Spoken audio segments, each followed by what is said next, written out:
नमस्कार, मैं इंदिरा सहारण। कल हमने एंडोक्राइन सिस्टम का परिचय के बारे में बात की थी। उसी श्रृंखला को आगे बढ़ाते हुए आज हम एंडोक्राइन ग्लैंड से सिक्रीट होने वाले केमिकल मैसेंजर्स, जिन्हें हार्मोन्स कहा जाता है, उनके बारे में कुछ बातचीत करना चाहते हैं। सबसे पहली बात यह है कि हार्मोन्स जो केमिकल मैसेंजर्स के रूप में काम करते हैं, ये रासायनिक दृष्टि से किस नेचर के होते हैं। केमिकल नेचर ऑफ हार्मोन्स के हिसाब से अगर हम देखें तो हार्मोन्स को 4 कैटेगरीज में डिवाइड किया जा सकता है। पहली कैटेगरी में आने वाले हार्मोन्स जो हैं उन्हें अमीनो एसिड डेरिवेटिव्स कहा जाता है। इस कैटेगरी में शामिल जो हार्मोन्स हैं, thyroxine hormone thyroid gland secrete करती है, एपिनेफ्रिन हार्मोन और नॉर एपिनेफ्रिन हार्मोन जिन्हें एड्रिनल ग्लैंड के थ्रू सिक्रीट किया जाता है। ये हार्मोन्स जो हैं बेसिकली टायरोसिन प्रोटीन के थ्रू डराइव्ड किए जाते हैं। सेकेंड कैटेगरी में जो हार्मोन्स आते हैं उन्हें पेप्टाइड नेचर हार्मोन्स कहा जाता है। पेप्टाइड नेचर हार्मोन्स जो हैं इन्हें फिर से 2 कैटेगरी में डिवाइड किया गया है। शॉर्ट पेप्टाइड्स की कैटेगरी में आने वाले हार्मोन बेसिकली पिट्यूटरी ग्लैंड के थ्रू सिक्रीट होते हैं। ऑक्सीटोसिन, वैसोप्रेसिन और मेलेनोसाइट स्टिमुलेटिंग हार्मोन जो हैं वो इस श्रृंखला में शामिल होते हैं। लॉन्ग पेप्टाइड की श्रृंखला में शामिल होने वाले जो हार्मोन्स हैं इनमें इंसुलिन और ग्लूकेगॉन, जिनका सिक्रीशन पैनक्रियाज के आइसोलेट ऑफ लैंगरहंस वाले पार्ट से किया जाता है, जो ग्लूकोज मेटाबॉलिज्म को मेंटेन करने का काम करते हैं। और इसके साथ साथ ACTH हार्मोन जो पिट्यूटरी ग्लैंड सिक्रीट करती है, ट्रोपिन हार्मोन है, एड्रिनल ग्लैंड की एक्टिविटीज को कंट्रोल करता है। और इसके साथ साथ पैराथॉर्मोन जिसे पैराथायरॉयड ग्लैंड के थ्रू सिक्रीट किया जाता है, इस कैटेगरी में शामिल होते हैं। Third type of chemical nature जो है वो है प्रोटीन पॉलीपेप्टाइड चेन वाले हार्मोन। इन हार्मोन में ट्रोपिन हार्मोन्स आते हैं, somatotropic tropin hormone, thyroid tropic hormone और गोनेड्स ट्रोपिन हार्मोन्स। ये तीनों के तीनों हार्मोन्स जो हैं ये पिट्यूटरी ग्लैंड के थ्रू सिक्रीट किए जाते हैं। चौथे केमिकल नेचर के जो हार्मोन्स हैं उन्हें स्टीरॉयड नेचर के हार्मोन्स कहा जाता है।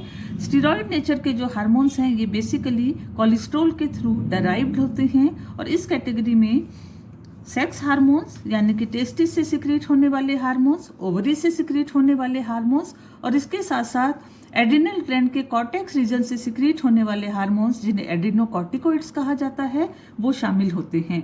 तो ये हुआ केमिकल नेचर ऑफ हार्मोन्स, रासायनिक दृष्टि से हार्मोन्स का एक परिचय। अब हम आगे बढ़ते हैं कि हार्मोन्स जो हैं ये कौन सी ऐसी खास बातों को अपने साथ शामिल करते हैं कि जिसके कारण से ये बॉडी के मेटाबॉलिक प्रोसेस को, बॉडी के होम्योस्टेटिस को मेंटेन करने में एक इम्पॉर्टेंट रोल प्ले करते हैं। सबसे पहला point, secreted by living cells. जितने भी हार्मोन्स हैं इनका स्रवण जो होता है वो जीवित कोशिकाओं के द्वारा होता है। ये हार्मोन्स ब्लड स्ट्रीम के थ्रू, ब्लड सर्कुलेशन के थ्रू एक स्थान से दूसरे स्थान तक बॉडी में ले जाए जाते हैं। तीसरी इंपॉर्टेंट बात, usually having low molecular weight. इनका मॉलिक्यूलर वेट जो होता है सामान्यतः कम होता है। अगला महत्वपूर्ण बिंदु जो है वो ये है कि हार्मोन्स जो हैं वो हमेशा बहुत ही कम सांद्रता में बहुत ज़्यादा अपना प्रभाव दिखाते हैं। अगली इंपॉर्टेंट पॉइंट, हार्मोन्स जो हैं वो हमेशा अपने साइट ऑफ प्रोडक्शन से कहीं दूर जा कर के अपना इफेक्ट जो होता है वो शो करते हैं, यानी सिंथेसाइज कहीं और होते हैं और इनका इफेक्ट जो होता है वो बॉडी के किसी दूसरे पार्ट के ऊपर होता है। अगली इंपॉर्टेंट प्रॉपर्टी में हम देख सकते हैं कि हार्मोन्स जो होते हैं ये किसी भी स्पेसिफिक फिजियोलॉजिकल प्रोसेस को तेज उसकी गति को बढ़ा भी सकते हैं और उसे रोक भी सकते हैं। दोनों तरीके की पावर जो होती है वो हार्मोन्स के पास प्रेजेंट होती है। लेकिन हार्मोन्स जो हैं वो किसी भी फिजियोलॉजिकल प्रोसेस की स्पीड को मेंटेन करने का काम करते हैं। ये कभी भी बिल्डिंग मटेरियल की तरह काम नहीं करते हैं और ना ही एनर्जी प्रोवाइड करने का काम करते हैं। केवल और केवल बायोकेमिकल प्रोसेसेस की रेट ऑफ रिएक्शन जो है फिजियोलॉजिकल प्रोसेस की, उसको बढ़ाने या रोकने का काम करते हैं। हार्मोन्स जो होते हैं वो कभी भी किसी भी रिएक्शन की शुरुआत नहीं करते हैं। किसी भी केमिकल रिएक्शन का इनिशिएशन इनके थ्रू नहीं होता, लेकिन ये हमेशा रेट ऑफ रिएक्शन को इन्फ्लुएंस करते हैं, प्रभावित करते हैं। एक और इम्पॉर्टेंट बात, कछुए की तरह हार्मोन्स जो हैं ये भी हमेशा स्लो स्पीड के अंदर अपनी गतिविधियों को संचालित करते हैं, संपादित करते हैं। धीमी गति से स्लोली बॉडी के अंदर फंक्शंस को मेंटेन करते रहते हैं।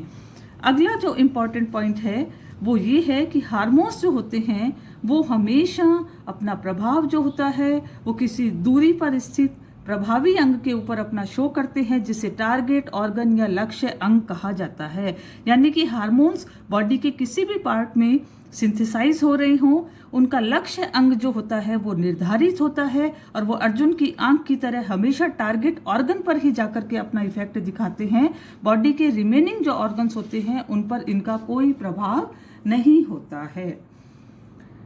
एक बात यहाँ पर और आती है कि जनरली एंजाइम्स जिन्हें उत्प्रेरक कहा जाता है वो भी बॉडी के अंदर कुछ इसी तरीके की गतिविधियों को संचालित करते हैं। तो यहाँ हम बात करना चाहेंगे कि बेसिकली हार्मोन्स के द्वारा किए जाने वाली अभिक्रियाएं और एंजाइम्स के द्वारा बॉडी के अंदर की जाने वाली एक्टिविटीज जो हैं उनमें बेसिक डिफरेंसेस क्या क्या हो सकते हैं।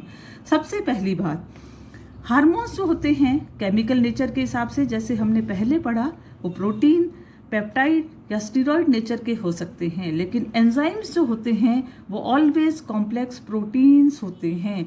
यानी कि एंजाइम्स जो होते हैं हमेशा प्रोटीन नेचर को ही फॉलो करते हैं। दूसरी इंपॉर्टेंट बात, हार्मोन्स जो होते हैं इनका मॉलिक्यूलर वेट बहुत कम होता है, जबकि एंजाइम्स जो होते हैं हाई मॉलिक्यूलर वेट को मेंटेन करने वाले कैटेगरी में आते हैं।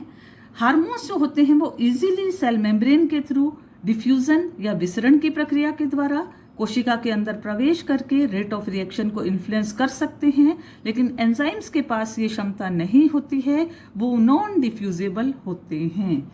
अगला डिफरेंस जो है वो ये है कि हार्मोन्स के द्वारा जो भी एक्शंस कंट्रोल किए जाते हैं वो एक्शंस कभी भी रिवर्सिबल नहीं होते हैं। यानी एक एक्शन जो हो गया उसको कभी भी वापस से नहीं लाया जा सकता, लेकिन एंजाइम्स के थ्रू किए द्वारा कंट्रोल किए जाने वाले जो रिएक्शंस होते हैं वो रिवर्सिबल रिएक्शंस होते हैं। हार्मोन्स किसी भी अभिक्रिया की गति को बढ़ा सकते हैं या उसको कम कर सकते हैं स्पेसिफिक फिजियोलॉजिकल प्रोसेस के अंदर, लेकिन एंजाइम्स जो होते हैं इनका उपयोग हमेशा उत्प्रेरक के रूप में बायोकेमिकल रिएक्शंस में अभिक्रिया की गति को बढ़ाने के लिए ही किया जाता है।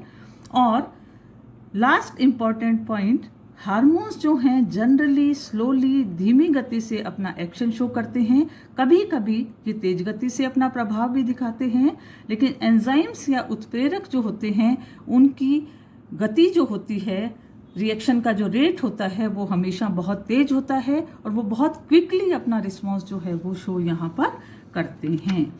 तो ये बात हुई हार्मोन्स की बॉडी में अपनी गतिविधियों को संचालित करने के लिए किस तरीके की प्रक्रिया रहती है उसके बारे में हमने बात की।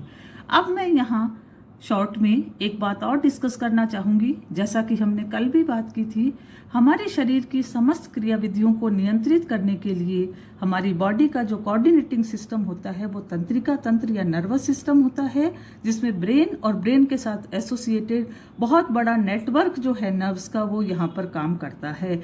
लेकिन वो नर्वस सिस्टम जो है, उस नर्वस सिस्टम के साथ साथ बॉडी के होम्योस्टेटिस को मेंटेन करने में हार्मोनल सिस्टम जो है, एंडोक्राइन सिस्टम जो होता है वो भी बहुत इंपॉर्टेंट रोल प्ले करता है। तो नर्वस सिस्टम जो है इसके साथ सहचर के रूप में, असिस्टेंट के रूप में हार्मोनल सिस्टम यहाँ पर काम करता है।